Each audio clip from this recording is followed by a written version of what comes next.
Data transmission bandwidth. আচ্ছা bandwidth জিনিসটা কি? আমি যদি বলি আমরা 5 মিটার 1 সেকেন্ডে যাই, সেক্ষেত্রে আমরা কি বলে থাকি বলতো 5, ঠিক আছে, আমরা বলে থাকি আছে কি 5 মিটার পার সেকেন্ড, এরকম বলে থাকি যে 5 মিটার পার সেকেন্ড, অর্থাৎ প্রতি সেকেন্ডে 5 মিটার দূরত্ব অতিক্রম করতেছি। যারা সায়েন্সের স্টুডেন্ট আছে তারা ভালো জানো, ঠিক আছে। এই তেমনই আমরা ডেটাগুলো যে পাঠাই, আসলে ডেটাগুলো আমরা কীভাবে পাঠাই? আমরা ডেটাগুলো পাঠাই বিট আকারে পাঠাই। বিট মানে হচ্ছে 101010 এভাবে পাঠাই। এখন প্রতি সেকেন্ডে আমরা যে পরিমাণ বিটগুলো এক জায়গা থেকে অন্য জায়গায় পাঠাতে পারতেছি, এর যে একটা হার আছে তাকে বলা হচ্ছে ব্যান্ডউইথ বলা হচ্ছে, বা মোবাইল ডেটা ট্রান্সমিশন স্পিড। তাহলে ডেটাকে দেখো এক স্থান থেকে অন্য স্থানে, কিংবা এক কম্পিউটার থেকে অন্য কম্পিউটারে, কিংবা এক ডিভাইস থেকে অন্য ডিভাইসে ডেটা স্থানান্তরের হারকে, এই শব্দটা মনে রাখবা, ডেটার স্থানান্তর কী বলছে বলতো, ডেটা স্থানান্তরের হারকে, হার শব্দটা মনে রাখবা, হারকে বলা আছে ডেটা ট্রান্সমিশন স্পিড বা ব্যান্ডউইথ বলা হচ্ছে। তাহলে আমরা প্রতি সেকেন্ডে যে পরিমাণ ডেটা এক জায়গা থেকে আরেক জায়গায় স্থানান্তর করি তাকে বলা হচ্ছে কি ব্যান্ডউইথ বলা হচ্ছে।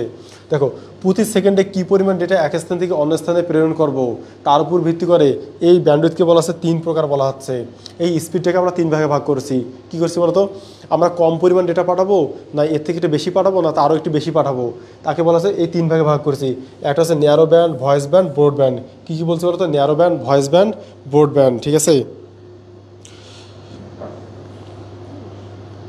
উজ্জ্বল বলেছে সে ব্রাহ্মণবাড়িয়া থেকে বলতেছে, উজ্জ্বল বলছে ব্রাহ্মণবাড়িয়া থেকে বলছে।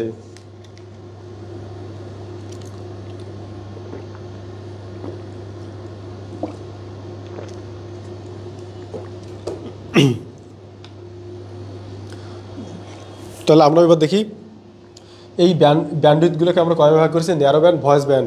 আচ্ছা বলো তো ন্যারো অর্থ কি? ন্যারো মানে হচ্ছে কম, ক্ষুদ্র। আমরা বলি না ন্যারো স্ট্রিট মানে হচ্ছে সরু গলি বলি, ঠিক আছে। ন্যারো মানে হচ্ছে কম পরিমাণ ডেটা পাঠাবে।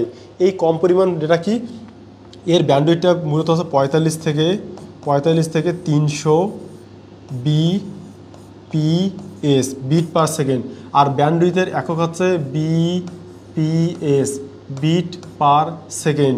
এই বিট পার সেকেন্ডের পর থেকে আসে কিলোবিট, মেগাবিট, গিগাবিট, টেরাবিট, পেটাবিট, তারপর আসে। তাহলে ন্যারো ব্যান্ডের আমাদের ব্যান্ডউইথটা কত বলতো, 45 থেকে 300 বিপিএস। এরপরে আমরা আসি ভয়েস ব্যান্ড। ভয়েস বলতে আমরা কী বুঝি বলতো, আমরা ধরো কথা বলি যখন, ঠিক আছে, কথা বলার ক্ষেত্রে আমাদের ভয়েস ব্যান্ডটা মূলত ব্যবহার করা হয়। তাহলে অবশ্যই এটা টেলিফোনের ক্ষেত্রে ব্যবহার করা হয় ভয়েস ব্যান্ডটা। ভয়েস ব্যান্ডটা দেখো 1200 থেকে, এটা হচ্ছে ব্যান্ডউইথ আছে 9600, ঠিক আছে, বিপিএস, 1200 থেকে 9600। এমসিকিউতে যদি পরীক্ষা আসে ন্যারো ব্যান্ডের ব্যান্ডউইথ কত, ন্যারো ব্যান্ডের ব্যান্ডউইথ হচ্ছে 45 বিপিএস, সর্বনিম্ন কত বলতো 45 বিপিএস, আর ম্যাক্সিমাম হচ্ছে 300 বিপিএস। যদি বলা আছে এক্স্যাক্ট ব্যান্ডউইথ কত, তাহলে অবশ্যই দিবা আছে 45। বাট ভয়েসের ক্ষেত্রে যদি বলা আছে এক্স্যাক্ট ব্যান্ডউইথ কত, তখন দিবা আছে কত, এই যে 9600 দিয়ে দিবা, ঠিক আছে। আচ্ছা এর রেঞ্জটা মূলত 1200 থেকে 9600। এরপর দেখো বোর্ড ব্যান্ড, যখন আমরা বেশি পরিমাণে ডেটা পাঠাই, আমরা তোমরা খেয়াল করো, তোমার বাসা বলো না যে বোর্ড ব্যান্ডের লাইন আমরা ইউজ করি, তারপরে ওয়াইফাইটিকে আমরা একটু স্ট্যান্ডার্ড ভাষায় কী বলি, বোর্ড ব্যান্ডের লাইন বলি।